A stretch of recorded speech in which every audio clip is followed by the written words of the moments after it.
Good evening दोस्तो. सगळ्यात पहिले सगळ्यांना नमस्कार. आपण पेपर घेतलेला आहे 27 जूनला, पण लेक्चर देण्यामध्ये थोडासा विलंब झाला. आपलं शासकीय कामं असल्यामुळे थोडा रेकॉर्ड करण्याला पण वेळ झाला. आपल्याला मुळात लाईव्ह घ्यायचं होतं, पण ते जमू शकलं नाही. त्याच्यामुळे रेकॉर्डेड स्वरूपात आपण पहिलं लेक्चर घेऊन येतो आहे मराठी टेस्ट सिरीजचं. मराठीमध्ये जे काही 25 प्रश्न मी तुम्हाला दिले होते त्यापैकी त्याचं एक्सप्लेनेशन. मी सगळ्यात पहिले तुम्हाला थोडीशी माझ्याबद्दल माहिती सांगतो. माझं नाव गोपाल बजाज. मी सोलापूरला सध्या तलाठी म्हणून कार्यरत आहे. सोलापूरमध्ये अक्कलकोट तालुक्यामध्ये आहे. 2019ला माझी निवड झालेली आहे. आणि आपण हे जे बूस्टर डोस का नाव ठेवलं आहे, कारण कोणत्याही परीक्षेला तुम्ही अभ्यासापेक्षा तुम्ही किती चांगलं त्या परीक्षा पॅटर्न समजून घेता, आणि समजून घेण्यासाठी तुम्हाला जास्तीत जास्त प्रश्नांचा सराव करावा लागतो. ते सराव केल्यानंतरच तुम्हाला एकदा का सराव झाला की तुम्हाला ज्यावेळेस ऐन परीक्षेच्या वेळेस येणाऱ्या समस्या असतात ते आत्ता सुटणार आणि तुम्हाला त्याचा बूस्ट मिळणार. म्हणून आपण त्याचं नाव बूस्टर डोस ठेवलेलं आहे. बरं, आपण जास्त विलंब न करता डायरेक्ट प्रश्नांकडे वळूया. पहिला प्रश्न होता टेस्ट सिरीजमधला,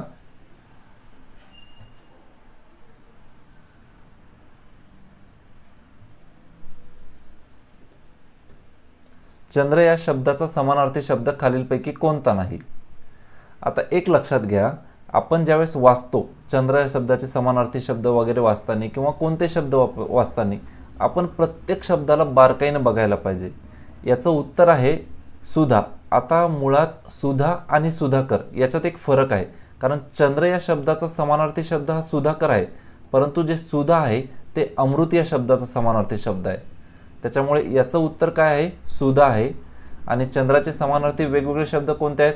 इंदू, रजनीनाथ, सुधाकर, हिमांशू, शशांक, सोम, निशानाथ, नक्षत्रेश, कलानिधी, राशी, सुधांशू, शुभ्रांशू व विदू हे चंद्राचे वेगवेगळे समानार्थी शब्द आहेत.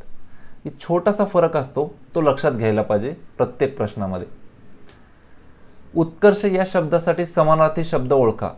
उत्कर्ष या शब्दाचा समानार्थी शब्द आहे अभ्युदय. जो ऑप्शन नंबर 2 होता अमाप आणि ऑप्शन नंबर 4 कमाल, हे दोन्ही एकमेकाला समानार्थी शब्द आहेत. त्याच्यामुळे प्रश्नामध्ये जर प्रश्नाचे ऑप्शन जर तुम्ही नीट वाचले तर तुम्हाला तिथूनही लक्षात येऊ शकतो. समजा एखाद्याला माहीत असेल अमाप आणि कमाल हे समानार्थी शब्द वाटत आहेत, म्हणजे पर्याय 1 सोबत तर 2 उत्तर येणार नाही, म्हणजे 2 आणि 4 नंबरचा पर्याय कटला असता. मग ऑप्शन 1 आणि 3 मध्येच निवडायचं होतं. मग उत्कर्षासाठी 1 किंवा 3 जर माहिती नसेल तर आपण 50% पर्यंत तरी पोहोचत असू. उत्कर्षाचा समानार्थी शब्द आहे अभ्युदय. वेगवेगळे दुसरे कोणकोणते शब्द आहेत? भरभराट, चलती, वाढ, समृद्धी आणि संपन्नता. जळू हे शब्द एकवचनी आहे. जळवे हे शब्द जळू या शब्दाचे अनेकवचनी रूप आहे. हे बघा, जळू हा शब्द एकवचनीच आहे, परंतु त्याचे अनेकवचनी शब्द आहे जळवा. जळवा हा शब्द अनेकवचनी आहे. त्याच्यामुळे ऑप्शन नंबर 2 हे चुकीचं आहे. म्हणून याचं उत्तर आहे फक्त पहिले वाक्य बरोबर. अकारांत नपुसकलिंगी नामाचे अनेकवचन कसे होईल? अकारांत नपुसकलिंगी नामाचे अनेकवचन, हे अनेकवचन आणि एकवचन या चॅप्टरमध्ये आपल्याला हे रूल पाठ नसतात. मग काय करायचं? त्यांचे जे उदाहरण दिलेले आहे ते प्रत्येक उदाहरण पाठ जर केले ते रूल ऑटोमॅटिकली तुम्हाला पाठ होतात. आज जसं की एकवचन अनेकवचन हे आपल्याला सगळे अकारांत नपुसकलिंग नामाचे एकवचन अनेकवचन तुम्हाला दिले. पुस्तक, पुस्तके हे जरी तुम्ही आता नेक्स्ट टाइम पाठ ठेवला तर पुस्तक काय आहे? नपुसकलिंग एकवचन. अनेकवचन काय होतो? पुस्तके, म्हणजे काय होतो? एकारांत. त्याच्यामुळे याचं उत्तर आहे एकारांत. आणि याला असंच पाठ ठेवायचं, याचे उदाहरण पाठ ठेवायचं. प्रत्येकाचं एक एक उदाहरण लक्षात आलं परीक्षेला की रूल ऑटोमॅटिक लक्षात येतो. मधु लाडू खात असतो या वाक्याचा काळ ओळखा. मधुने लाडू खात असतो म्हणजे क्रिया ही चालू असते, पण कधीतरी मागे चालू झाली आहे, म्हणजे लाडू त्यानं तोंडात घातलाय किंवा सुरू केलाय खायला, आणि खात असतो कंटिन्यू चालू आहे. मग कोणता काळ येणार? चालू पूर्ण वर्तमान काळ. यालाच आपण दुसरं काय नाव म्हणतो? रीती वर्तमान काळ. आता याला चालू वर्तमान काळमध्ये जर करायचं असेल म्हणजे कंटिन्युअस प्रेझेंट टेन्स, तर याला आपण काय म्हणणार? मधु लाडू खात आहे. साधा वर्तमान काळ कसा होणार? मधु लाडू खाल्ला. पूर्ण वर्तमान काळ मधुने लाडू खाल्ला आहे किंवा नुकताच लाडू खाल्ला आहे, म्हणजे क्रिया लगेच काही सेकंद अगोदर संपली, त्यावेळेस ते पूर्ण वर्तमान काळ. ही क्रिया कशी आहे? पाठीमागून सुरुवात होऊन आता पण चालू आहे, म्हणून मधु लाडू खात असतो. हे रीती वर्तमान काळ किंवा चालू पूर्ण वर्तमान काळ. आता रीती वर्तमान काळाचे आपल्याला डेफिनेशन्स दिलेले आहेत थोड्याफार. क्रियापदाच्या रूपावरून कर्त्याची क्रिया करण्याची वर्तमान काळातील रीत किंवा पद्धत समजते, तेव्हा त्या काळाला रीती वर्तमान काळ असे म्हणतात. मग ओळखण्याचं एक शॉर्टकट काय दिलं इथं? वाक्यात संयुक्त क्रियापद असते. काय बघा, संयुक्त क्रियापद काय? खात असतो, हा संयुक्त क्रियापद आहे. मूळ धातू खा आणि त्याला त हे प्रत्यय आहे आणि पुढं असतो असते आहे. मूळ धातू काय? खा. त हा प्रत्यय लागला, खात असतो झालं. त्याच्यावरून लक्षात येते की हा रीती वर्तमान काळ आहे. खालीलपैकी तत्सम शब्दाचा गट ओळखा. तत्सम शब्दाचा गट ओळखण्यासाठी तत्सम शब्द काय हे माहिती पाहिजे. तत्सम शब्द म्हणजे काय? संस्कृतमधून जसेच्या तसे मराठी भाषेत आलेले शब्द म्हणजे तत्सम शब्द. मग आता वरीलपैकी कोणकोणते आहे? भगवान आणि पृथ्वी हे तत्सम शब्द आहेत.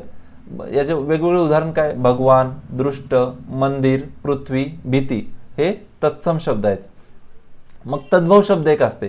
काय असते? संस्कृतमधून मराठीत येताना त्यांच्या मूळ रूपात बदल होऊन आलेले, म्हणजेच संस्कृतमध्ये एखादा शब्द असेल, मराठीत त्याचं थोडंसं चेंजेस झाले, त्या शब्दांना तद्भव म्हणतात.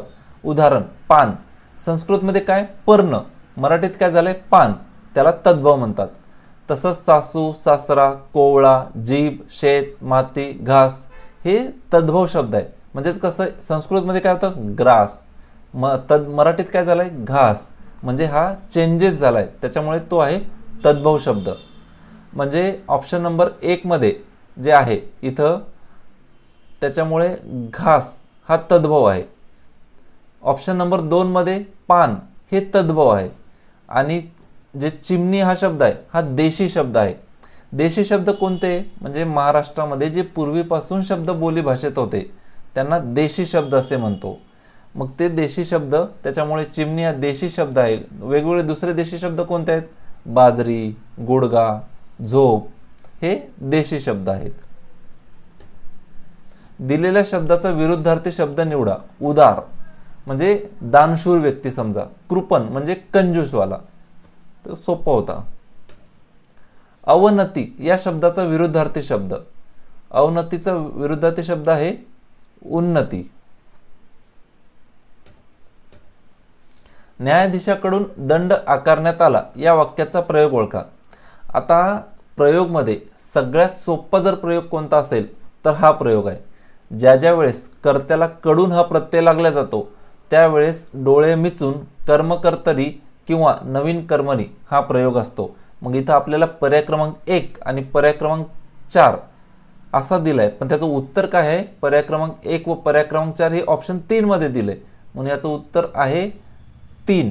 म्हणजेच कर्मकर्तरी प्रयोग पण आहे आणि नवीन कर्मणी पण प्रयोग आहे. कर्मकर्तरी नवीन कर्म काय? हा इंग्रजीमध्ये पॅसिव्ह वॉइस मधून मराठीत आला आहे, म्हणून त्यास नवीन कर्मणी प्रयोग म्हणतात. कर्त्याला कडून हा शब्दयोगी अव्ययात प्रत्यय असतो, कर्म प्रथमेत असतो किंवा अप्रत्यय द्वितीयत असतो आणि क्रियापदे संयुक्त क्रियापद असते. कबूतर आकाशात उडाला या वाक्यातील प्रयोग ओळखा.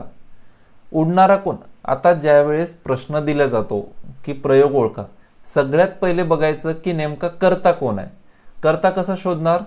तर जो क्रियापद असतो त्याला विचारायचं, बाबा क्रिया तुझ्यावर कोण करतंय. मग उडणारा कोण? कोण उडाला? कबूतर. काय उडाला?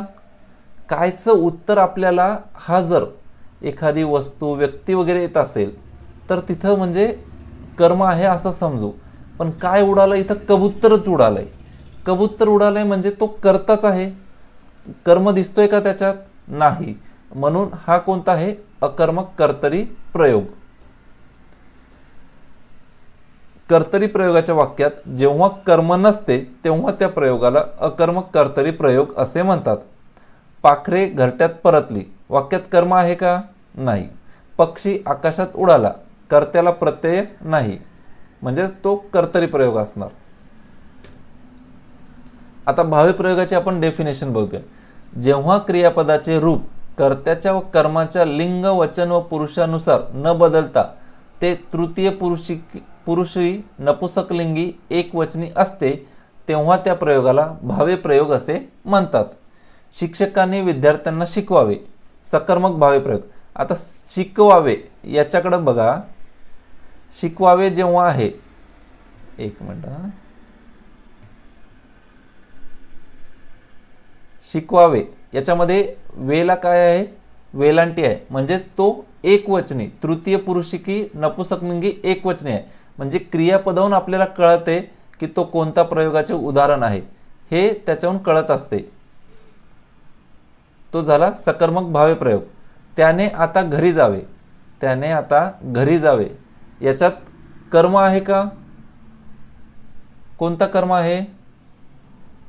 कर्म नाही आहे, पण तो भावी प्रयोग आहे. कारण याच्यामध्ये हा जावे तृतीय पुरुषी नपुसकलिंगी एकवचनी, त्याच्यामुळे तो भावे प्रयोग आहे, पण कर्म नाही, म्हणून तो अकर्मक भावे प्रयोग होय. ज्या सामासिक शब्दाचा, पुढचा प्रश्न बघा, ज्या सामासिक शब्दाचा विग्रह करताना आणि व या समुच्चय बोधक उभयनवी अवयांचा उपयोग करावा लागतो त्यास खालीलपैकी कोणता समास म्हणतात? आता समासाच्या एका प्रकाराची ही डेफिनेशन दिलेली आहे. मग तुम्हाला काही गोष्टीच्या डेफिनेशन्स ह्या पाठ पाहिजे, कारण त्या डेफिनेशन तुम्ही उत्तरपर्यंत जाऊ शकता. आता हे द्वंद्व समासाचा एक प्रकार आहे आणि त्याचं उत्तर आहे इतर द्वंद्व समास. द्वंद्व समासाचे किती नेमके प्रकार आहे? तर 3 प्रकार आहे. कोणकोणते? इतर द्वंद्व समास, वैकल्पिक द्वंद्व समास आणि समाहार द्वंद्व समास. मग इतर द्वंद्व समास मध्ये काय असते? तर प्रश्नामध्ये त्याची डेफिनेशन आपल्याला विचारली आहे. ज्या सामासिक शब्दाचा विग्रह करताना आणि व या समुच्चय बोधक उभयनवी अवयांचा उपयोग करावा लागतो त्यास इतर द्वंद्व समास म्हणतात. जसं बघा, ने आणि आन याच्यामध्ये ने आणि आन म्हणतो आपण, आई आणि बाप म्हणतो, म्हणजे हे काय झाले? आणि किंवा व लावतो आपण. स्त्री व पुरुष, स्त्री व पुरुष म्हणतो, स्त्री किंवा पुरुष म्हणतो का आपण? स्त्री व पुरुष. तसं त्याच्यामुळे आणि व जिथे लावलं जातं आणि किंवा व त्यांना इतर द्वंद्व समास असे म्हणतात. मग वैकल्पिक मध्ये काय लागणार? वैकल्पिक समासामध्ये किंवा या शब्दाचा उपयोग केला जातो. म्हणजे पाप किंवा पुण्य, हे किंवा ते, त्यावेळेस वैकल्पिक द्वंद्व समास येतो. योग्य जोडी ओळखायची आहे. आता आपण मागच्याच प्रश्नामध्ये समासाच्या डेफिनेशन्स बघितल्या, त्या इथं लावून बघा, तुम्हाला उत्तर निघतं. भीम आणि अर्जुन म्हणणार आपण. काय म्हणतो? भीम आणि अर्जुन. मग आणि म्हटला की कोणता आला? इतर द्वंद्व समास. त्याच्यामुळे पहिला वैकल्पिकीच्या जागी इतर पाहिजे. दुसरं बघा, मीठ भाकर. मीठ आणि भाकर म्हणतो, मीठ किंवा भाकर म्हणतो का? नाही, मीठ आणि भाकर, म्हणून ते पण इतर द्वंद्व समास. तिसरं काय? पाप पुण्य. पाप आणि पुण्य म्हणतो का? पाप आणि पुण्य सोबत होत नाही, एक तर पाप होणार नाही तर पुण्य होणार, म्हणून पाप किंवा पुण्य म्हणतो. पाप किंवा पुण्य, त्याच्यामुळे तो आहे वैकल्पिक द्वंद्व समास. आणि नीलकंठ हा बहुव्रीही समास आहे. आता हे बहुव्रीही समास ओळखण्याचं खूप सोपं पद्धत आहे. ज्या वेळेस तुम्ही जर मोरा वाळंबे सरांचं पुस्तक वाचलं असेल, त्याच्यामध्ये बहुव्रीही समासमध्ये तुम्हाला असे खूप सारे उदाहरण दिसतील जिथं ते देवांच्या नावाशी संबंधित आहे. म्हणजे याचा अर्थ असा नाही की देवाचं नाव आलं की बहुव्रीही समास असेल. पुष्कळदा तुम्ही जर पुस्तक वाचलं असेल समासाचं, तर पुष्कळदा देवांचे नावं हे बहुव्रीही समास आहे. कारण काय असते, बहुव्रीही समास म्हणजे काय? तो जो नाम तिथं दिलाय त्याच्यापेक्षा तो तिसऱ्याच नामाचा उल्लेख करत असतो. म्हणजे त्या दोन्ही शब्दाला महत्त्व नसून तो तिसऱ्या शब्दाचा बोध करून देतो. नीलकंठ, इथं निळे आहे कंठ ज्याचे, असा कोण? तो महादेव. इथं महादेवाचा उल्लेख आहे नीलकंठ म्हणून, म्हणून हा बहुव्रीही समास आहे. खालील काही समानार्थी शब्दांचे गट दिलेले आहे, त्यातील चुकीचा गट ओळखा. आता निशा, निशाचं काय? रात्र, यामिनी, रजनी, हे सगळे समानार्थी शब्द बरोबर आहेत. मर्कट, मर्कटमध्ये समानार्थी शब्द कोणता चुकीचा आहे? शहामृग. आता वाचताना आपल्या खूपदा गडबड होते. आपण वाचताना खूपदा वाचलं असेल कपी वानर शाखामृग असते ते, कपी वानर शाखामृग मरकट माकड असं तुम्ही वाचलं असेल. पण प्रश्नामध्ये ज्यावेळेस शहामृग दिला, आपण इथंही वाचताना गडबड करून जातो आणि शहामृग की शाखामृग या थोड्याशा फरकामुळे त्याचं उत्तर चुकू शकतो. आणि मित्रांनो, एक गोष्ट लक्षात ठेवा, तलाठी पदभरतीसाठी मराठी हा विषय खूप सोपा आहे, परंतु याच्यामधून एकही प्रश्न तुमचा चुकला नाही पाहिजे. कारण मराठीमध्ये मुलं 25 पैकी 25 बरोबर आणतात. त्याच्यामुळे बारकाईने समानार्थी विरुद्धार्थी शब्द हे बारकाईने नीट बघत चला.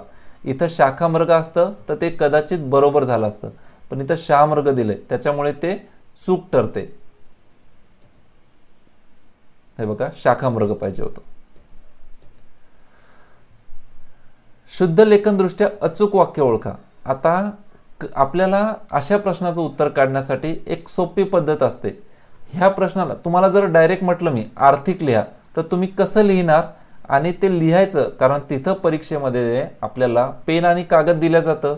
मग त्यावेळेस तिथं जर शुद्ध लेखनदृष्ट्या विचाराला, ताबडतोब आपण लिहून बघायचं आपण आर्थिक कसं लिहितो. आर्थिक जर कसं लिहितो लक्षात आलं तर पहिलाच पर्याय तुमचा चुकतो, कारण तुम्हाला माहिती आहे आर्थिक असं लिहिलं जात नाही. मग आर्थिक असं लिहिलं जात नाही तर ऑप्शन्स पहिला उडाला. दुसऱ्या ऑप्शनमध्ये काय चूक आहे बघा, दुसऱ्या ऑप्शनमध्ये पण आर्थिक कसा लिहिलाय बघा. आणि हे आवश्यक असते का, इथं पण चूक दिलेलं आहे. आणि आपलं उत्तर बघा, आर्थिक घडामोडींचा अभ्यास आवश्यक आहे, हे आपलं उत्तर आहे. मग हे आर्थिक, इथं आवश्यक हे शब्द आपण ज्यावेळेस प्रश्न वाचतो त्यावेळेस वाक्य वाचताना आपल्याला मुखपाठ असते आवश्यक शब्द म्हणायची.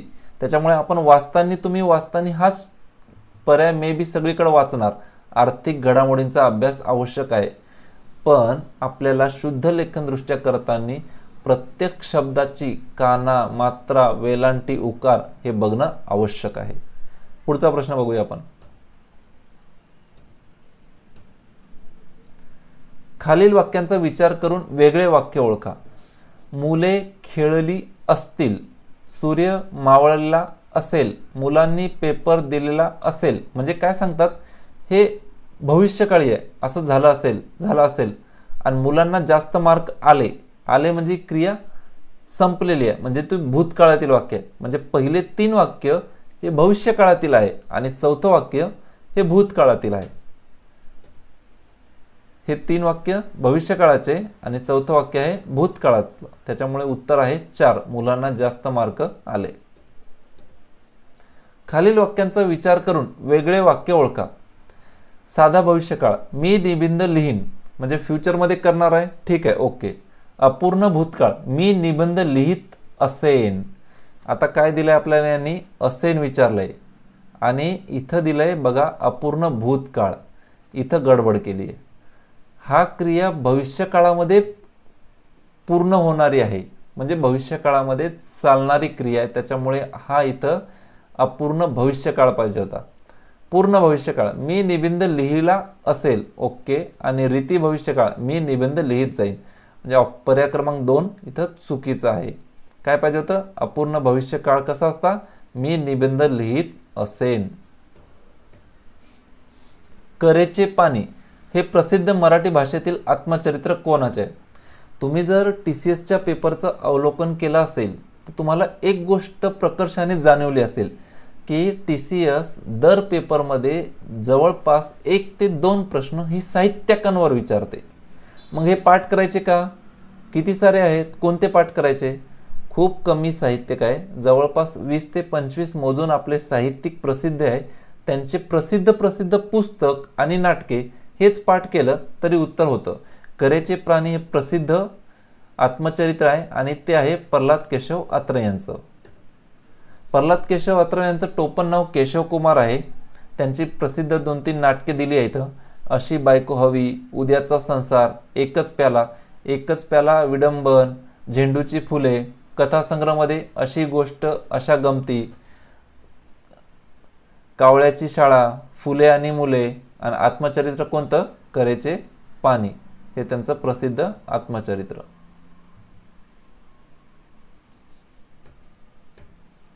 शांतता कोर्ट चालू आहे या प्रसिद्ध नाटकाचे लेखक कोण आहेत? याचं उत्तर आहे विजय तेंडुलकर. हे त्यांचं प्रसिद्ध नाटक आहे. विजय तेंडुलकर यांचं शांतता कोर्ट चालू आहे. खालील वाक्यात भाववाचक शब्दांचा वापर करून किती वाक्य तयार केली आहेत? म्हणजे नेमके अगोदर भाववाचक शब्द कोणते आहेत ते बघा. तुम्ही माझ्यावर विश्वास ठेवा. विश्वास हा भाववाचक शब्द आहे. विश्वास शाळेत गेला. विश्वासने आंब्याचे झाड लावले. त्याने तुमचा विश्वास मोडला. म्हणजे काय म्हणते, भाववाचक शब्दांचा वापर करून किती वाक्य तयार केली आहेत? तर ही सगळी भाववाचक शब्दांचा वापर करून तयार केली आहे. पण नेमकी इथं भाववाचक शब्दांचा वापर नाम सारखं असा प्रश्न पाहिजे होता. इथं नाम चुकून राहिले वाटते. तर याचं उत्तर आहे 2. कारण कोणकोणती? विश्वास शाळेत गेला आणि विश्वासने आंब्याचे झाड लावले.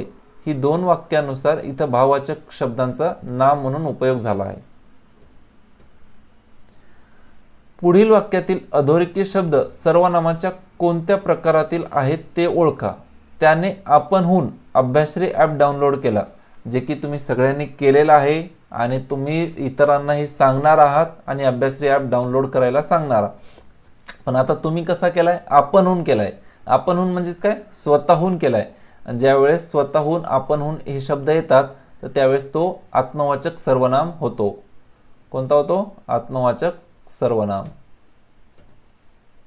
स्वतः या अर्थी येणाऱ्या सर्वनामांना आत्मवाचक सर्वनाम असे म्हणतात. ही पुस्तकाची डेफिनेशन.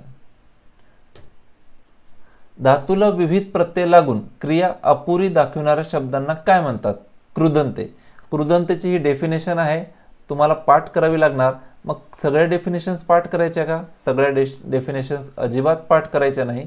काही जे महत्त्वाच्या व्याख्या आहेत त्या खरंच पाठ कराव्या लागणार. कारण याच्यावरून तुमचे 2 ते 3 मार्क वाढण्याची खूप शक्यता असते. आणि कृदंते आणि क्रियापदमध्ये एक छोटासा फरक आहे. ज्यावेळेस ही क्रिया अपुरी दाखवल्या जाते, ज्यावेळेस ही क्रिया अपुरी दाखवल्या जाते त्यावेळेस ते असते कृदंत. आणि ही क्रिया ज्यावेळेस पूर्ण दाखवल्या जाते त्यावेळेस ते होते क्रियापद. हे छोटासा फरक आहे.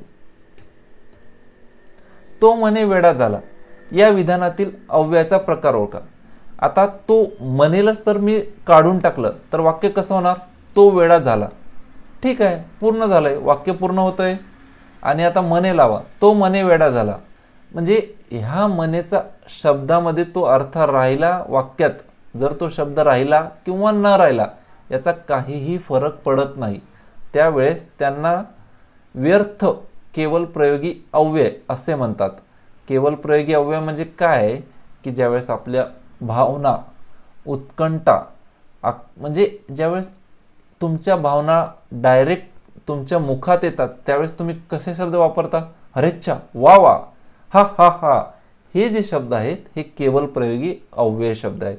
आणि ह्या शब्दामध्ये याचे काही टाइप्स आहेत, ते प्रकार आपल्याला बघायचे आहेत.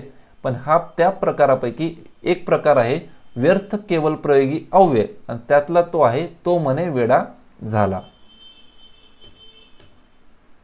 खालीलपैकी अंशाभ्यस्त शब्दाचा पर्याय ओळखा. अंशाभ्यस्त काय, पूर्णाभ्यस्त काय, अनुकरणवाचक काय, हे एकदम सोप्या सोप्या व्याख्या आहेत. पण याच्यामध्ये थोडासा फरक आहे. तो नेमका फरक कसा आहे? आता बघा, अभ्यस्त शब्दाचे सगळे प्रकार आहेत. एकाच शब्दाची किंवा काही अक्षरांची पुनरावृत्ती किंवा द्वित होऊन जे शब्द तयार होतात त्यांना अभ्यस्त शब्द असे म्हणतात. मग पूर्णाभ्यस्त शब्दामध्ये डेफिनेशन्स बघा. पूर्णाभ्यस्त शब्दांची एक शब्द पुन्हा पुन्हा येऊन जो जोड शब्द होतो त्याला पूर्णाभ्यस्त म्हणतात. घोडा घोडा सेम शब्द आहे की नाही? हळू हळू, जवळ जवळ हे सेम शब्द आहे. याच्यात पूर्णाभ्यस्त कोणकोणते शब्द आहेत? जे जे हा पूर्णाभ्यस्त आलाय. समोरासमोर हा पूर्णाभ्यस्त शब्द आलाय.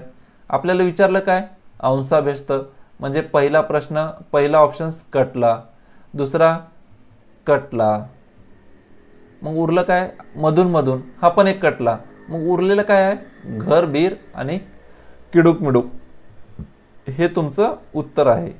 मग आता अंशाभ्यस्त शब्दाची व्याख्या काय बघा. जेव्हा एखाद्या शब्दातील एखादे अक्षर बदलून येते तेव्हा त्या जोड शब्दाला अंशाभ्यस्त शब्द असे म्हणतात. घर बीर मध्ये एक शब्द कोणता बदलून आलाय? बीर. किडूक मिडूक मध्ये म ला बदल आहे. किडूक किडूक जर असतं तर ते पूर्णाभ्यस्त झालं असतं, पण किडूक मिडूक आहे म्हणून ते अंशाभ्यस्त आहे. आणि अनुकरणवाचक काय असते? ज्या शब्दामध्ये एखाद्या ध्वनिवाचक शब्दाची पुनरावृत्ती साधलेली दिसते त्याला अनुकरणवाचक शब्द असे म्हणतात. सुरेशचा धाकटा मुलगा आज बास्केटबॉलच्या सामन्यात वाईट खेळला. या वाक्यातील मूळ उद्देश ओळखा. मूळ उद्देश आणि मूळ विधेय ही कन्सेप्ट जर कळाली तर प्रश्न हा खूप सोपा होता. मूळ उद्देश म्हणजे काय असते? तर तो कर्ता. कर्ता आपल्याला सगळ्यांना ओळखता येतो. क्रियापदाला कोण प्रश्न विचारा. खेळणारा कोण? खेळणारा कोण या प्रश्नाचं उत्तर काय येतं? मुलगा. मग प्रश्नाचं उत्तर मुलगा आला तर मूळ उद्देश काय झाला? मुलगा. मग सुरेश कोण आहे? तर सुरेश हा या कर्त्याबद्दल आपल्याला ॲडिशनल इन्फॉर्मेशन देतोय म्हणून तो उद्देश विस्तार झाला. मूळ उद्देश बद्दल ॲडिशनल इन्फॉर्मेशन देणाऱ्या शब्दांना उद्देश विस्तार म्हणतात. आणि विधेय म्हणजे काय? विधेय दुसरं तिसरं काय नसून क्रियापद असते. क्रियापदाचं दुसरं नाव विधेय आहे. मग विधेय काय? खेळला. आणि विधेय विस्तार म्हणजे काय असते? केव्हा, कुठे, कसे. केव्हा खेळला? आज खेळला. कुठे खेळला? बास्केटबॉलच्या सामन्यात खेळला. त्या पूर्ण वाक्याची फोड झालेली आहे की नाही? सोपं आहे. त्याच्यामुळे दोन गोष्टी तर सगळ्यात जास्त लक्षात ठेवायचं, उद्देश आणि विधेय. उद्देश म्हणजे कर्ता, विधेय म्हणजे क्रियापद. खालील वाक्यातील अकरणरूपी वाक्य ओळखा. अकरणरूपी वाक्य आणि करणरूपी वाक्य या दोनचा फरक जर ज्यांना कळाला तर त्यांच्यासाठी हा खूप सोपा प्रश्न होता. अकरणरूपी वाक्य म्हणजेच नकारार्थी वाक्य असते. मग नकारार्थी वाक्य आपल्याकडे एकच आहे, राजेंद्र अभ्यास करीत नाही. हा एकच नकारार्थी वाक्य इथं होता. करणरूपी वाक्य म्हणजे काय? सकारार्थी वाक्य. Thank you very much. तुम्ही आमच्यावर विश्वास दाखवला आणि विश्वास दाखवून ही टेस्ट सिरीज जॉईन केलेली आहे. मी तुम्हाला एक निश्चितच सांगू इच्छितो की तुम्हाला ह्या टेस्ट सिरीजमध्ये जेवढे मार्क सध्या येत असतील 100% जवळपास TCSला पण तुम्हाला तेवढेच मार्क येतील. मग याचा अर्थ असा नाही की सर मला पहिल्या पेपरला आज खूपच कमी मार्क आले, मी काय करू. टेस्ट सिरीज आपण का घेतोय की तुमचे मार्क वाढावे, तुमची प्रॅक्टिस व्हावी आणि तुम्ही चांगला स्कोअर करून माझ्यासारखं लवकरात लवकर तलाठी या पदाला जॉईन करावं. Okay, thank you.